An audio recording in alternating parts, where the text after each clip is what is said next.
Saving account पर 6 नया नियम लागू हुआ है। जितने भी बचत खाता धारक हैं उनके लिए इस नए वर्ष 2025 में 6 नया नियम लागू किया गया है, जिसको समझना सभी बैंक अकाउंट होल्डर के लिए जरूरी है। आपका बैंक अकाउंट प्राइवेट, गवर्नमेंट किसी भी बैंक में है, आपके पास बचत खाता है, सेविंग अकाउंट है, नया है, पुराना है, तो आप ये 6 नियम जरूर समझिए। नहीं तो आपके सेविंग अकाउंट में कुछ आपको जो है उसका लाभ नहीं मिलेगा, नुकसान उठाना पड़ सकता है। और गाइडलाइन आप फॉलो नहीं करेंगे तो आपके अकाउंट से संबंधित कुछ समस्याएं भी हो सकती है। तो जब भी कुछ नए रूल या नए नियम आता है तो आप ध्यानपूर्वक एक एक चीज को आपको समझिए। हम लगातार जो है रवि तिवारी बैंकिंग चैनल पर सेविंग अकाउंट हो, करेंट अकाउंट हो या एफडी हो, फिक्स डिपॉजिट हो, आरबीआई के रूल हो या बैंकिंग से संबंधित जानकारी हो, लगातार आपके लिए लेकर के आ रहे हैं। तो आप ध्यान से एक एक रूल को समझिएगा, बहुत इंपॉर्टेंट है। और चैनल पर आप नए हैं तो सब्सक्राइब कर लीजिएगा, और इससे जुड़ा कोई सवाल या सुझाव है तो कमेंट बॉक्स में टाइप कीजिएगा। मैं रविशंकर तिवारी, मेरा नाम रविशंकर तिवारी है, और आज आपके साथ हम सेविंग अकाउंट पर जो 6 नया नियम लागू हुआ है उसकी एक एक जानकारी चलिए हम आपको देना शुरू करते हैं। सबसे पहले देखिए, 2025 में भारतीय रिजर्व बैंक यानी आरबीआई और अन्य वित्तीय संस्थानों ने बचत खातों, सेविंग अकाउंट से संबंधित कई नए नियम लागू किए हैं। ये नियम जो है खाता धारकों की सुरक्षा, पारदर्शिता, वित्तीय अनुशासन को बढ़ावा देने के उद्देश्य से लाए गए हैं।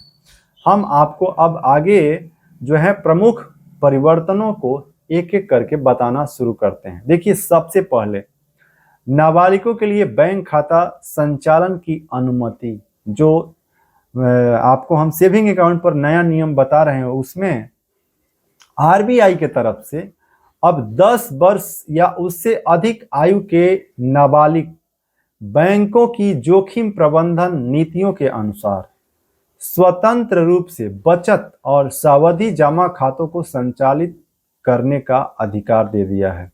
हालांकि खाता खोलते समय अभी भी माता पिता या अभिभावक की सहमति जो है आवश्यक बस एक खानापूर्ति के तहत रखी गई है। लेकिन अब 10 वर्ष से अधिक उम्र के जो भी बच्चे या बच्चियां हैं वे एटीएम कार्ड का स्वतंत्र रूप से उपयोग कर सकते हैं, वे चेक बुक का स्वतंत्र रूप से उपयोग कर सकते हैं, अपने बैंक अकाउंट का स्वतंत्र रूप से उपयोग कर सकते हैं। तो आप एक माता पिता हैं तो आपके बच्चे और बच्ची का अब किसी भी भारत के बैंक में खाता स्वतंत्र रूप से खोला जा सकता है सेविंग अकाउंट पर। यह सबसे पहला नियम जो अभी आपको हम बता रहे हैं। आगे बढ़ते हैं और बचत खाते यानी सेविंग अकाउंट पर ब्याज दरों में भी संशोधन की जानकारी आपके साथ दे रहे हैं। बैंकों ने बचत खातों पर ब्याज दरों की जमा राशि के आधार पर पुनः निर्धारित किया है। देखिए, जो ब्याज दर है 1 लाख तक 2.50 प्रति वर्ष जो है इसमें ब्याज दर है।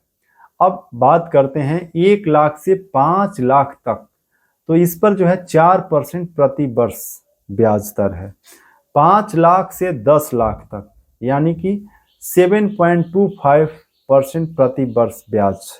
अब 10 लाख से 2 करोड़ तक का ब्याज दर जो है 7.50 प्रति वर्ष है। 5 करोड़ से लेकर के 25 करोड़ तक 7.75% प्रति वर्ष। ये इंफॉर्मेशन दी इकोनॉमिक टाइम्स या अन्य जो सोशल मीडिया प्लेटफॉर्म है वहां पर भी, या फिर जो बैंक के वेबसाइट है वहां से भी आप ये इंफॉर्मेशन देख सकते हैं। सभी बैंकों के कुछ इंफॉर्मेशन थोड़ा सा बदल सकता है, तो अलग अलग बैंक का जो ब्याज दर होता है थोड़ा सा उसमें कम या ज़्यादा हो सकते हैं। उसको आप वेबसाइट पर उस बैंक के जाकर के जरूर देखें। अब आगे बढ़ते हैं। नगद जमा पर जो है रिपोर्टिंग की सीमा क्या है। देखिए, यदि किसी वित्तीय वर्ष में आपके बचत खाते में नगद जमा 10 लाख से अधिक होता है तो यह जानकारी आयकर विभाग को रिपोर्ट की जा सकती है। इसके अतिरिक्त यदि आपकी बचत खाते से वार्षिक ब्याज आय 10,000 से अधिक है तो उस पर भी टीडीएस लागू हो सकता है। ये आपको ध्यान रखने की जरूरत है, जो कि नगद जमा पर रिपोर्टिंग की जानकारी जो कि कैश पर हम आपको बताएं, कि एक वित्तीय वर्ष में 10 लाख से अधिक यदि आप करते हैं तो आयकर विभाग का आपको सामना करना पड़ सकता है, इनकम टैक्स डिपार्टमेंट रिपोर्ट की जा सकती है। तो ये नया नियम जो है सेविंग अकाउंट पर आपको ध्यान रखने की जरूरत है। और देखिए आगे बढ़ते हैं, एक चीज और आपको क्लियर कर देना चाहते हैं कि सेविंग अकाउंट पर एक दिन में कैश की जो है लिमिट 1 लाख तक ही है, और 1 लाख रुपए आप जमा भी कर सकते हैं, 1 लाख निकासी भी कर सकते हैं। इससे ज्यादा आप जो है कभी कभी 2.5 लाख 1.5 लाख भी कर सकते हैं, लेकिन 10 लाख से ज्यादा जो है एक फाइनेंशियल ईयर में नहीं होना चाहिए, ये ध्यान रखने की जरूरत है। चलिए आगे बढ़ते हैं और बात करते हैं कि न्यूनतम शेष राशि बनाए रखने के जो नियम क्या है, यानी कि minimum average balance saving account में। बचत खातों में न्यूनतम औसत शेष राशि बनाए रखना आवश्यक है। यदि खाताधारक इस न्यूनतम सीमा को बनाए रखने में विफल रहता है तो बैंक द्वारा जुर्माना लगाया जा सकता है, यानी चार्जेस लगाए जा सकते हैं। तो यदि आपका सेविंग अकाउंट है तो उनमें मिनिमम एवरेज बैलेंस आप जरूर मेंटेन करके रखें। अब यहाँ पे समझ लीजिए कि मिनिमम एवरेज बैलेंस मेंटेन करने की क्या शर्तें और नियम है। जैसे मान लीजिए कि आप ग्रामीण क्षेत्र में आपका खाता है, 1,000 रुपये आपको मेंटेन करके रखना है, कभी जरूरत पड़ा आप 1,000 रुपये निकाल लिए, तो फिर यदि 2 दिन खाता खाली रह गया और 1,000 रुपये जमा कर दिए तो क्या चार्जेस कटेगा? तो देखिए जो monthly average minimum average balance जो कैलकुलेट होता है वे क्वार्टरली होता है, और वहां पर आपको ये देखा जाता है कि आप एवरेज मतलब आप हर दिन जरूरी नहीं है, मान लीजिए 2 दिन खाता खाली रह गया और 2,000 रुपये आप डाल करके 2 दिन छोड़ दिए, तो 2 दिन वाला गैप आपका फुलफिल हो गया, पूरा हो गया। तो इस तरीके से ये ध्यान रखना है कि एवरेज बैलेंस मेंटेन हो। ये जरूरी नहीं है कि आप हर दिन, लेकिन आपको जो है हर समय 1,000 रुपये रखना ही चाहिए, उसको नहीं निकालना चाहिए। कभी कभी इमरजेंसी केसेस में है जो है आप उस पैसे को निकाल करके फिर 1 दिन 2 दिन के बाद जो है 2,000-4,000 रुपये आप डाल देते हैं, तो जो है आपका मिनिमम एवरेज बैलेंस मेंटेन हो जाता है। चलिए आगे बढ़ते हैं और सेविंग अकाउंट पर और जो नया नियम है उसमें देखिए जो बताया गया है, न्यूनतम शेष राशि के बाद निष्क्रिय और शून्य शेष खाते वालों के लिए जो है नया नियम है कि वैसे खाता जो निष्क्रिय हैं या फिर बैलेंस ही उसमें जीरो है, वैसे खाता बंद किए जाएंगे। सेविंग अकाउंट जितने भी लोगों का डोरमेंट अकाउंट हो गया है या फिर आप उस पर ट्रांजैक्शन नहीं कर रहे हैं, न जमा कर रहे हैं न निकासी कर रहे हैं, देखिए सभी लोगों को 6 महीना में एक बार कम से कम जमा या निकासी जरूर करना चाहिए। यदि 1 साल तक आपका खाता पर किसी भी प्रकार का कोई लेन देन नहीं होता है तो वे खाता जो है निष्क्रिय हो जाता है, और 2 साल के बाद आपका खाता डोरमेंट अकाउंट में चला जाता है। तो वैसे खाते को लेकर के भी जो सेविंग अकाउंट पर नया नियम है उसमें 1 जनवरी 2025 से आरबीआई के दिशा निर्देश के अनुसार जो है वैसे खाते बंद किए जा सकते हैं। तो ये भी आपको ध्यान रखना है कि आप नियमित रूप से सेविंग अकाउंट को जो है सक्रिय रखें, केवाईसी वगैरह जो है उसको कंप्लीट करके रखें। अब देखिए अगला जो सेविंग अकाउंट पर 6वां जो नया नियम है उसमें नगद जो लेन देन है उस पर पहचान की प्रमाण की आवश्यकता सेविंग अकाउंट पर, जिसमें 50,000 रुपये से अधिक नगद या जमा निकासी के लिए अब पैन कार्ड, वैसे देखिए पैन कार्ड पहले भी मांगा जाता था लेकिन अब इसको पूर्ण रूप से अनिवार्य कर दिया गया है।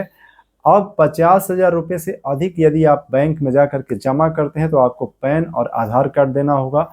यदि आप 50,000 रुपये निकासी भी करते हैं उससे अधिक तो आपको पैन और आधार कार्ड ये देना अनिवार्य कर दिया गया है। और यहाँ पर एक और जानकारी जोड़ा गया है जिसमें यदि किसी महीने में आप 20 लाख रुपए से अधिक निकासी कर लेते हैं तो आपको वहां पर टीडीएस उस पर कटेगा। ये भी जो है देखिए बताया गया है कि टीडीएस कट सकता है। अब ये सारे जो सेविंग अकाउंट पर जो 6 नए नियम लागू है 2025 में, इसको ध्यान पूर्वक समझना और फॉलो करना जरूरी है। खास करके जो ग्रामीण क्षेत्र में, गांव में, रूरल एरिया में रहने वाले जितने भी लोग हैं सब लोग ध्यान से सेविंग अकाउंट को, इस रूल को समझ करके आप जो है फॉलो कीजिए, लागू कीजिए। आपका सेविंग अकाउंट सही तरीके से जो है काम करेगा, उस पर बेनिफिट भी आपको जो मिलता है वो भी मिलता रहेगा। और देखिए इसमें बताया गया है कि उपरोक्त नियमों के अलावा बैंक के आंतरिक नीति जो होता है, प्रक्रियाओं को परिवर्तन, देखिए कभी कभी बैंक रूल जो बदलते रहते हैं, तो अतः अपने बैंक की नवीनतम जानकारी जो है पाने के लिए आप अपने बैंक के वेबसाइट पर, जिस बैंक में भी आपका खाता है उस बैंक के वेबसाइट पर जाइए और आधिकारिक वेबसाइट या निजी नज़दीकी जो शाखा आपका है, ब्रांच शाखा है, वहां जाकर के भी जानकारी प्राप्त कीजिए और अपडेटेड रहिए। यदि आप किसी विशेष बैंक जैसे SBI, PNB, HDFC नियमों के बारे में विस्तृत जानकारी भी यदि आप चाहते हैं तो उस बैंक का जो वेबसाइट है उस पर जाइए, ब्रांच में जाइए और नवीनतम नियमों की जानकारी जो है वहां से आप प्रदान कर सकते हैं, क्योंकि जानकारी जो है लगातार RBI की तरफ से अपडेट होते रहता है। तो वेबसाइट पर करंट इन्फॉर्मेशन आपको मिलता है जिस बैंक में आपका खाता है।